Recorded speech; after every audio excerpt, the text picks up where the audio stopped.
এই চৰকাৰখনৰ দিনতেই আমাৰ ৰাজ্যখনৰ জাতি মাটি ভেটি আটাইতকৈ বেছি অসুৰক্ষিত হ'ল অসম চুক্তিৰ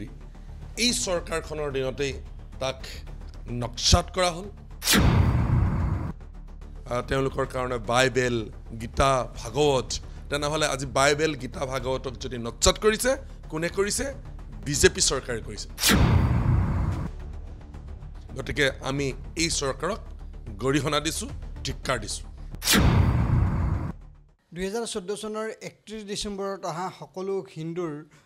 বিদেশী ন্যায়াধিকৰণত থকা গোচৰসমূহ প্ৰত্যাহাৰৰ নিৰ্দেশনা দিয়াৰ পিছতে এতিয়া ৰাজ্যৰ বিভিন্ন দল সংগঠনে নিজৰ প্ৰতিক্ৰিয়া প্ৰকাশ কৰিছে এই মুহূৰ্তত মোৰ সৈতে আছে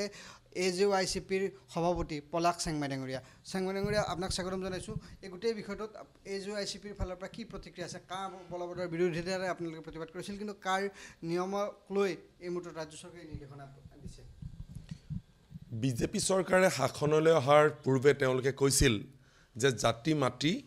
ভেটি সুৰক্ষিত কৰা হ'ব কিন্তু দেখা গ'ল যে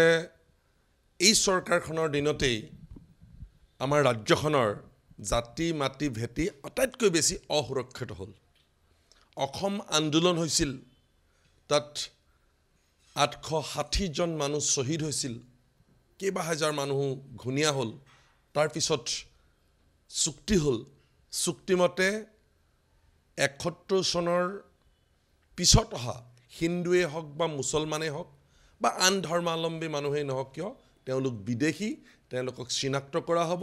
আৰু বিতাড়িত কৰা হ'ব আৰু তাৰ পূৰ্বে অহাসকলক নাগৰিকত্ব প্ৰদান কৰা হ'ব সেই যিটো বিষয় অসম চুক্তিৰ এই চৰকাৰখনৰ দিনতেই তাক নক্সাত কৰা হ'ল তাক পদাঘাত কৰা হ'ল অৰ্থাৎ অসম চুক্তিকে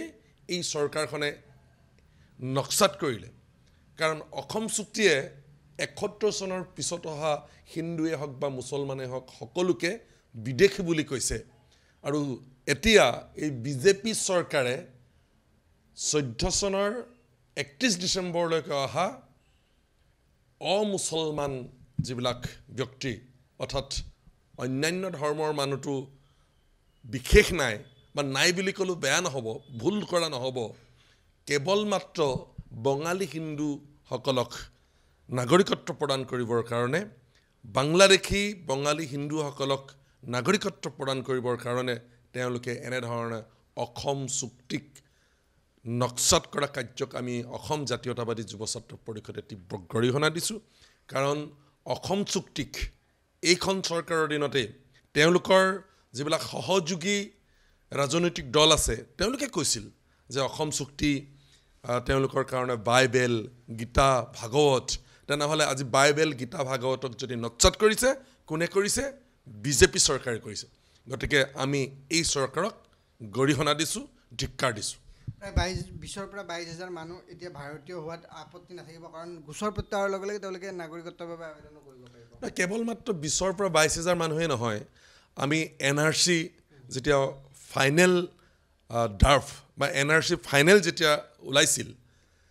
তাত 19 লাখ মানুহৰ নাম বাদ পৰিছিল হয় সেই 19 লাখ মানুহৰ কিছু সংখ্যক আমাৰ খিলঞ্জীয়া মানুহ আছিল বা কিছু ভাৰতীয় মানুহৰ নামো বাদ পৰিছিল কিন্তু কিমান হ'ব 5 লাখ পৰিছে তৃতীয়টো 14 লাখ মানুহ আমি 15 লাখ মানুহ আমি হিন্দু বাংলাদেশী বা বিদেশী বুলি ধৰিব পাৰোঁ তাত যে কেৱল মাত্ৰ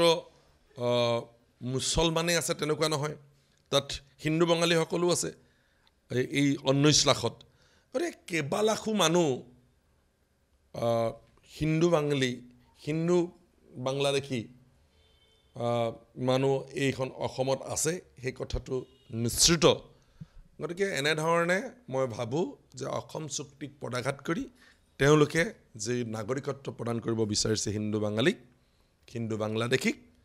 আমি তাক অসম জাতীয়তাবাদী যুৱ ছাত্ৰ পৰিষদে বিৰোধিতা কৰিছোঁ চৰকাৰখনে দুটা কথা কৈছে এফালে যদি অসম চুক্তি ৰূপায়ণৰ কথা কৈছে আৰু আনফালেৰে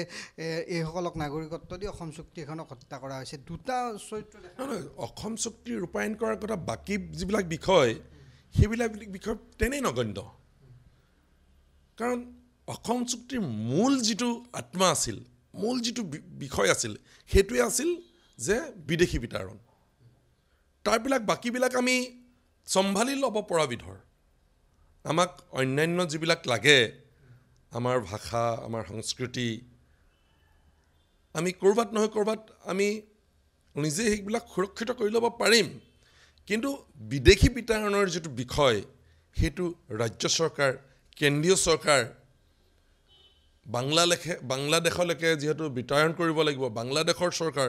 এই গোটেইবিলাক বিষয় তাত জড়িত হৈ আছে তাত আমি অকলে একো কৰিব নোৱাৰোঁ বাকীবিলাক বিষয় আমি ঠিক কৰি ল'ব পৰা বিষয় অসম চুক্তিৰ আন বিষয় যিবিলাক বিষয়ৰ কথা তেওঁলোকে কৈ আছে মূল যিটো বিষয় সেইটোকে যদি তেওঁলোকে পদাঘাত কৰে সেইটোকে তেওঁলোকে যদি নৎসাত কৰে অসম চুক্তি সমূলাংকে তেওঁলোকে আচলতে নৎসাত কৰিছে অসম চুক্তিক তেওঁলোকে সমূলাংশে পদাঘাত কৰিছে ধন্যবাদ জনাইছোঁ এয়া আছিল AJOICPৰ সভাপতি পলাশ চাংমাই ইতিমধ্যে তেওঁ প্ৰতিক্ৰিয়া প্ৰকাশ কৰিছে আৰু কেৱল AJOICP নহয় ৰাজ্যৰ বিভিন্ন দল সংগঠনে এই যিখন হঠাৎ দিয়া যিখন নটিচ সেই নটিচৰ বিৰুদ্ধে এই মুহূৰ্তত প্ৰতিবাদ সাব্যস্ত কৰিছে